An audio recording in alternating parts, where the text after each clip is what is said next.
नमस्कार. मी अल्ताफ मुल्ला आपल्या हस्तरेषा विज्ञान चॅनलमध्ये स्वागत करत आहे. तळहातावरील पर्वत या शृंखलेतील दुसरा भाग आज आपण पाहूया. मागच्या वेळी आपण पर्वतांची नावे, त्यांचे तळहातावरील स्थान हे विषय आपण पाहिले. आज आपण गुरु पर्वताचे गुणधर्म पाहूया. तर्जनीच्या छोट्या बोटाच्या मुळाशी जो फुगीर भाग असतो त्याला हस्तरेषाशास्त्रामध्ये गुरुपर्वत असे म्हणतात. ज्यावेळी हा पर्वत जास्त फुगीर दिसतो तेव्हा गुरुपर्वत विकसित आहे असे मानले जाते. खोलगट खड्डा पडल्यासारखा भाग दिसत असेल तर अविकसित व गुरुपर्वत फुगीर किंवा खोलगट नसतो त्यावेळी हा पर्वत साधारण आहे असे म्हणतात. प्रत्येक पर्वताच्या बाबतीत तळहातावर असे 3 उपप्रकार पडतात. थोडक्यात तळहातावरील कोणताही पर्वत साधारण, विकसित आणि अविकसित असते. गुरुपर्वताचे वैशिष्ट्ये. या पर्वताचे निरीक्षण करत असताना आपणास त्या व्यक्तीच्या महत्त्वाकांक्षा, प्रतिष्ठा, मानसन्मान, अधिकार आणि धार्मिक अशा बाबींची कल्पना येत असते. विकसित गुरुपर्वत. तळहातावरील गुरुपर्वत प्रमाणेपेक्षा जास्त फुगीर झालेला दिसत असेल तर गुरुपर्वत विकसित आहे असे मानले जाते. अशा व्यक्तींना गुरुप्रधान व्यक्ती असेच मानले जाते. अशी व्यक्ती मध्यम बांध्याची, साधारणशी गिड्डी, सुदृढ शरीराची असते. अशा लोकांना सहसा टक्कल पडलेले असते. पैशापेक्षा यांना सत्ता फार महत्त्वाची वाटते. कोणत्याही बाबतीत यांना यश लवकर मिळत नाही. संघर्ष करीत आणि अडचणींवर मात करीत हे जीवनाच्या वयाच्या साधारणतः 42 वर्षानंतर यश मिळवत असतात. दुसऱ्यावर हे लोक कधीही अन्याय करीत नाहीत. पापभीरू असल्यामुळे हे अनैतिक मार्गाने श्रीमंती मिळवू इच्छित नाहीत. पर्यायाने ते फार दुःखी, कष्टी होत असतात. समाजही अशा लोकांचा फार छळ करीत असतो. परंतु अशा लोकांच्यावर गुरुकृपा असल्यामुळे आयुष्यात महत्त्वाच्या पर्वामध्ये गुरुशी यांची भेट होत असते. त्या गुरूंच्या आशीर्वादाने या लोकांचे जीवन सुखमय, आनंदमय होत जाते. उतार वयात ह्या लोकांना मान, प्रतिष्ठा, सन्मान आणि अधिकार मिळत जातात. त्यांच्या सर्व महत्त्वाकांक्षा उत्तरोत्तर सफल होत जातात. गुरुप्रधान व्यक्ती. गुरुपर्वत विकसित असलेल्या व्यक्ती गुरुप्रधान व्यक्ती म्हणून ओळखली जाते हे आपण पाहिलेलं आहे. त्याच्याबद्दल आणखीन सविस्तर माहिती पुढीलप्रमाणे. शारीरिक ठेवण. अशी व्यक्ती मध्यम बांध्याची असते. कातडी स्वच्छ आणि चमकदार असते. दातांची ठेवण एका ओळीत असून ते शुभ्र असतात. डोळे मोठे असून तजेलदार असतात.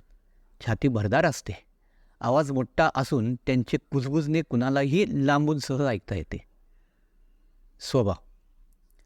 मनोनिग्रह हे यांच्या स्वभावाचे वैशिष्ट्य. त्याचप्रमाणे ही व्यक्ती जरुरीपेक्षा जास्त महत्त्वाकांक्षी असते. आपली महत्त्वाकांक्षा यशस्वी व्हावी म्हणून ते रात्रंदिवस दीर्घोद्योग आणि प्रयत्न करीत असतात. धार्मिक वृत्ती आणि परोपकार करण्याची वृत्ती यांच्या ठायी असते. असत्य बोलणाऱ्या व्यक्तीपासून हे लोक फटकूनच वाकत असतात.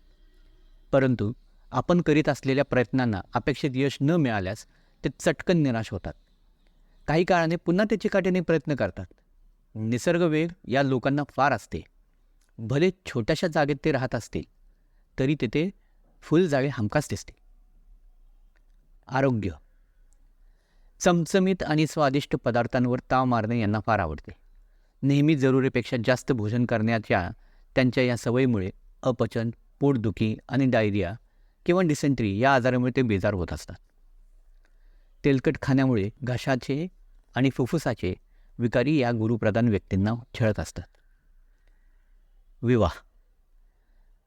गुरुप्रधान व्यक्तीला सौंदर्याची जात्याच आवड असते. आपली पत्नी ही सुंदर, आकर्षक, व्यवस्थितपणे वागणारी असावी अशी त्यांची इच्छा असते. सारांश. अशा गुरुप्रधान व्यक्तींचे शुक्रप्रधान व्यक्तींशी फार चांगले जमते. म्हणून गुरुप्रधान पुरुषाने शुक्रप्रधान स्त्रीशी विवाह केल्यास ते सुखाने आणि समाधानाने राहू शकतात. अन्यथा त्या व्यक्तीला आयुष्यभर दुःखी व्हावे लागते. व्यवसाय. गुरुपर्वत विकसित असल्यास अशी व्यक्ती स्वयंभू असते. स्वकर्तृत्वावर तिचा फार विश्वास असतो. अशा लोकांना राजकारणात हमखास यश मिळते. तसेच धार्मिक कार्यात ही वरची जागा पटकन पटकीत असतात. न्यायाधीशांच्या हातावर गुरुपर्वत हा चांगल्या प्रकारे विकसित झालेला असतो. साधारण विकसित गुरुपर्वत. तळहातावर जास्त फुगीर अथवा खोलगट असा गुरुपर्वत नसेल तर त्या पर्वतास साधारण विकसित गुरुपर्वत हात मानतात. असा हा गुरुपर्वत साधारणतः सपाट असल्यासारखा भासतो, परंतु हात बाजूने पाहिल्यास थोडासा उंचवलेला दिसतो. अशा व्यक्तींबद्दल आपण आणखी थोडीशी माहिती घेऊया. शारीरिक ठेवण. मध्यम बांधा, शरीराने थोडासा जाड, चेहरा आकर्षक परंतु गंभीर, हालचाली फार जलद किंवा मंद नसतात. हाताचा तळवा गुलाबी रंगाचा व स्पर्शाला मृदू. स्वभाव वैशिष्ट्ये. अशी व्यक्ती वरून जरी कठोर आणि दृढ निर्णयाची दिसत असली तरीही ती आपला निश्चय दुसऱ्याच्या आग्रहास्तव बदलू शकते. शक्यतो इतरांशी संघर्ष टाळण्याकडे अशा लोकांचा कल असतो. त्यांच्या मनात आपण मोठे व्हावे ही सुप्त महत्त्वाकांक्षा वास करीत असते. अशा व्यक्ती वयाच्या 35 वर्षापर्यंत नेतृत्व मिळवू शकत नाहीत, परंतु वयोमानामुळे वयाच्या 42व्या वर्षानंतर मात्र त्यांच्याकडे पुढारीपण चालत येते. विवाह. अशा व्यक्ती शक्यतो पत्नीशी वाद टाळत असतात. त्यामुळे मन मारावयास हे लोक शिकतात. कोणत्याही कामासाठी यांच्याऐवजी त्यांची पत्नीच पुढे पुढे होऊन बोलत असते. त्यामुळे यांनी ज्या स्त्रीचा खालचा मंगळपर्वत वा ऊर्ध्व मंगळपर्वत फार विकसित असेल किंवा ज्या मुलीचा जन्मतारीख 8, 17 व 26 तारखेला झालेला असेल किंवा ती मुलगी ऑगस्ट महिन्यात जन्मलेली असेल अशा मुलीशी लग्न कधीच करू नये. त्याचप्रमाणे अशा व्यक्तींनी व्यवसाय अथवा नोकरीमध्ये व्यवस्थित स्थिर स्थावर झाल्याशिवाय मुळीच लग्न करू नये. अन्यथा यांना आयुष्यभर कुरत जीवन कंठावे लागते. आरोग्य. अशा व्यक्तींना दमा, कफ आणि छातीचे विकार आयुष्यभर होत असतात.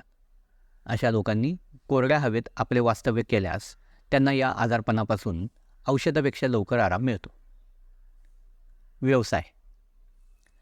शास्त्रीय संशोधन, अध्यापन, धर्मगुरू, वैद्यकीय व्यवसाय असे क्षेत्र हे लोक पसंत करतात. अविकसित गुरुपर्वत. तळहातावर गुरुच्या बोटाखाली खोल खड्डा पडल्यासारखा दिसल्यावर गुरुपर्वत अविकसित आहे असे समजण्यात येते. असा हात सहसा गुलाबी नसतो. स्वभाव.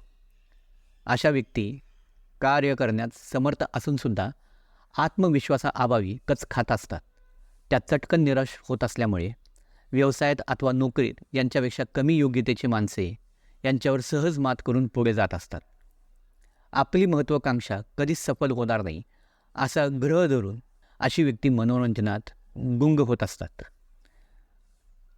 आपणास अपेक्षित यश मिळत नाही हे पाहून ते फारच खिन्न होत असतात. चिरकोरपणा हा यांचा स्थायी भाव होतो.